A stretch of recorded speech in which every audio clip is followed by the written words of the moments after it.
Outriders is massive, both in terms of game length and the numbers of hours you'll be able to pour into it, and the physical distance you'll traverse over the course of the story.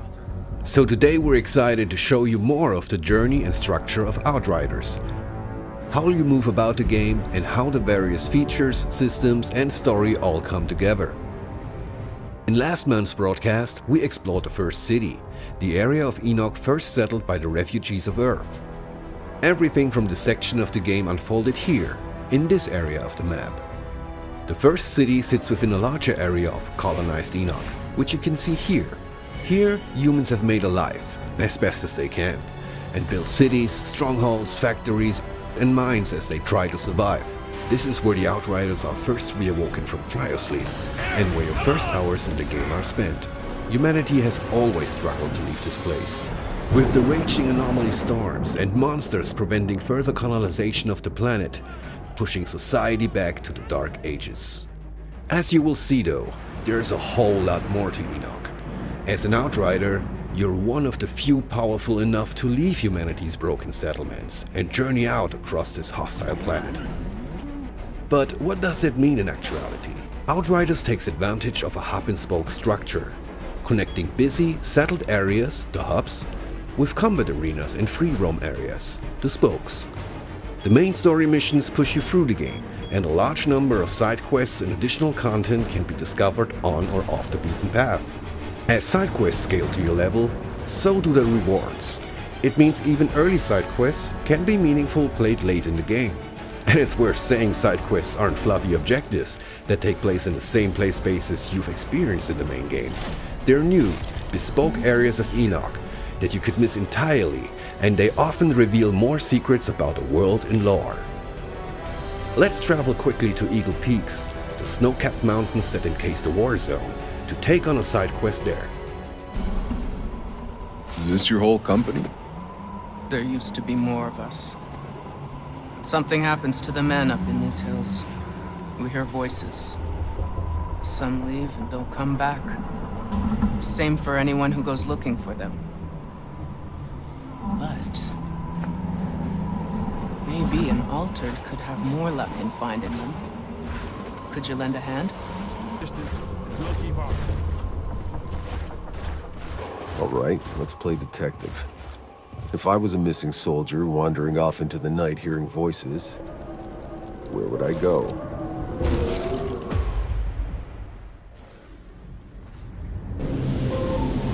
Come on! Oh, come on! Don't do this! I just came looking for my friend! He belongs here now! We all do! Today, the storm welcomes an apostate into its loving embrace! So it seems the last remaining survivor of our missing soldiers was just sacrificed to the anomaly? We need to have some words with this deadly cult and its leader. ECA! Overload! Target designated! They've got nowhere to run!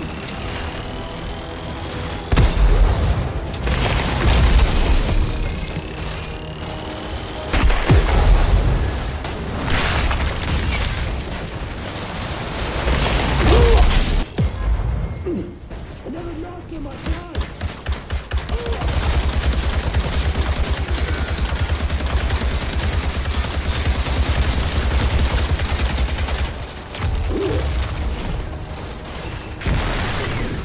We're only giving you a small taste of this little side adventure. It takes a fair bit longer to make our way into the inner chambers here. And as always, we like to keep some surprises for you. But it's time now for an epic showdown with the altered cultist leader. Firing on target! They've got nowhere to run!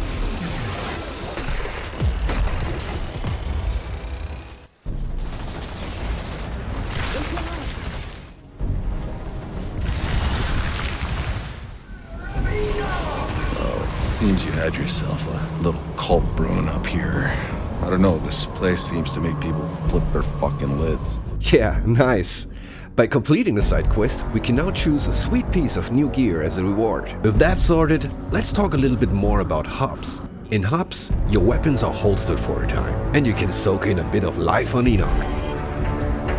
Here you can visit vendors to sell scrap and purchase gear, frequent bars to gather gossip and bounties, Call it the liver spinner. and pick up side quests from one of Enoch's many eccentric denizens. What exactly is your business? Certain mercenary services? It's hard to show this without spoilers, but as you progress through the game, the world state and NPC dialogue is affected by pivotal moments from the story, and new side quests unlock, some of which are hidden in earlier hubs and play spaces, further rewarding exploration. Combat feats also come with achievements. Complete a collector's quest like a bounty or monster hunt, and NPCs will recognize and reward your triumphs. In bringing to life a new sci-fi universe, we are adamant that these settled areas feel dynamic and alive. Oh, and if monster hunts piqued your interest, stay tuned for a future broadcast to learn more about them. Well, this should be interesting. Crucially, hubs also allow you to check in on your Outriders truck and crew, which will grow as you progress throughout the game. We're going to talk more about the Outriders truck in the future, but its primary function is to transport you through the world, bringing many of the features of a town with it. All the functionality you'd expect from a hub hits the road with you. Your weapon vendor, your crafting, your crew. The truck is a moving RPG village. Now you don't operate the truck yourself.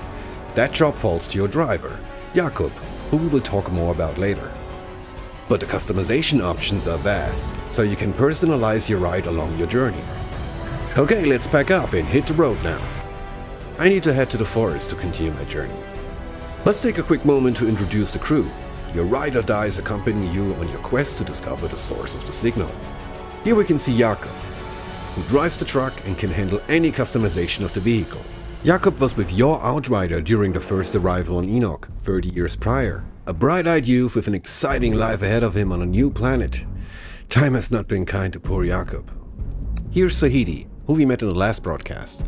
One of the few people on Enoch with a grasp on science and how to get mankind out of the pickle they happen to find themselves in. You can talk to Sahidi for weapon mods and crafting. We'll be talking more about this topic in the next broadcast. Finally, at least for the moment, there's Bailey, who has been appointed to your team by Corrigan, the Grand Marshal of Trenchtown, who's allowed you travel through the various sectors of the settlement. Let's go. Bailey hates the arrangement as much as you do, but is forced to join the journey.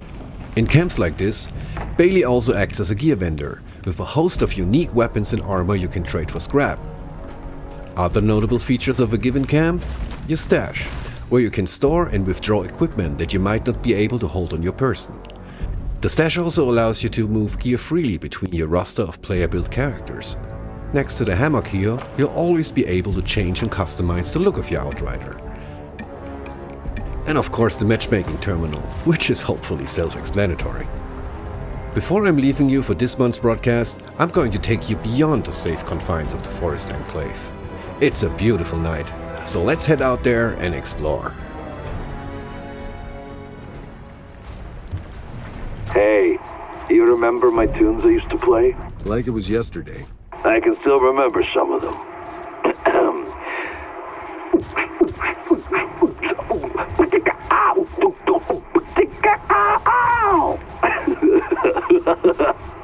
Please stop, Jakub. Please. I'm serious. Yeah, Jakub, I'm disconnecting.